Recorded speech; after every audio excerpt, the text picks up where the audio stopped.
Hello friends, welcome to Ajit study centre. तो आज के इस वीडियो में हम लोग प्रतिशत यानी कि परसेंट निकालने के लिए सीखने वाले हैं। तो आप इस वीडियो को बिना स्किप किए पूरा अंत तक ध्यान से देखिए। तो चलिए शुरू करते हैं आज के इस वीडियो को। सबसे पहले हम लोग समझ लेते हैं कि प्रतिशत का मतलब क्या होता है। तो देखिए, प्रतिशत किससे मिलकर के बना है, तो ये बना है प्रति जोड़ शत से।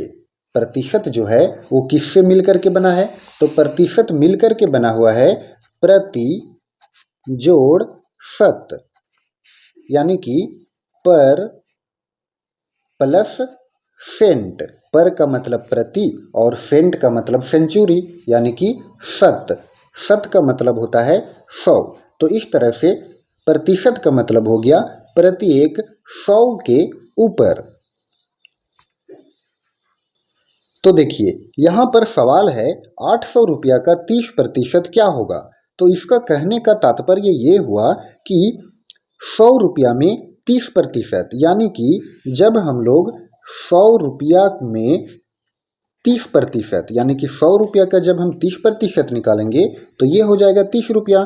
तो इस तरह से 100 रुपया करके कितना बार है, ये है 8 बार, तब ये जा कर के 800 रुपया है। तो जब 100 रुपया में 30 रुपया निकल रहा है, क्योंकि 100 रुपया का 30% है, तो 100 रुपया में 30 रुपया जब निकल रहा है तो इस तरह से 800 रुपया रहेगा, यानी कि 100 रुपया करके जब 8 बार रहेगा तो हमारा कितना प्रतिशत हो जाएगा, ये चीज़ हमसे पूछा गया है। तो चलिए इसको हम लोग समझते हैं। देखिए, 800 रुपया का 30%, तो ये हो जाएगा 800, और का मीन्स होता है गुणा, और 30 है तो 30 लिख दिए, और प्रतिशत, प्रतिशत का मतलब होता है प्रति 100 के ऊपर, यानी कि बटा में हम लोग करेंगे 100। अब देखिए, एक जीरो से एक जीरो कट गया, फिर एक जीरो से एक जीरो कट गया। अब यहाँ पर क्या बचा, 8 गुणा 30, तो 8 गुणा 30। अब इसको गुणा कर दीजिए 8 का गुणा 30 में, तो 8 त्रिकी 24 और एक जीरो। तो इस तरह से 800 रुपया का 30% हो गया 240 रुपया। ये हमारा इस प्रश्न का आंसर हो गया। देखिए, दूसरा सवाल है 1600 रुपया का 20% क्या होगा। तो 1600 रुपया का 20% निकालना है। इसका कहने का मतलब क्या हुआ, 100 रुपया में 20 रुपया ये लग रहा है, यानी कि 100 रुपया का 20% 20 रुपया होगा। तो इस तरह से 1600 का 20% क्या होगा।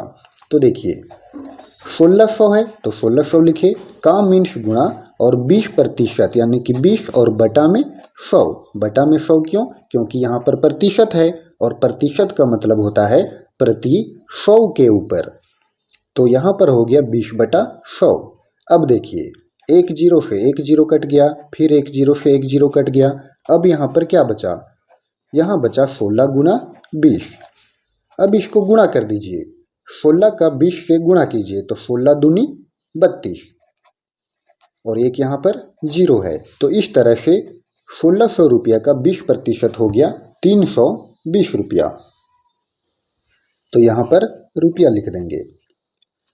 तो फ्रेंड्स, आई होप कि आपको ये दोनों सवाल अच्छे से समझ में आया होगा। अगर आपको ये दोनों सवाल अच्छे से समझ में आ गया है तो एक आपके लिए क्वेश्चन है। क्वेश्चन है 900 रुपया का 40% क्या होगा। 900 रुपया का 40% क्या होगा, इसको आप अपने कॉपी पर बना करके यहाँ पर कमेंट कीजिए। जिसका भी आंसर सही होगा उसे मैं रिप्लाई करूँगा।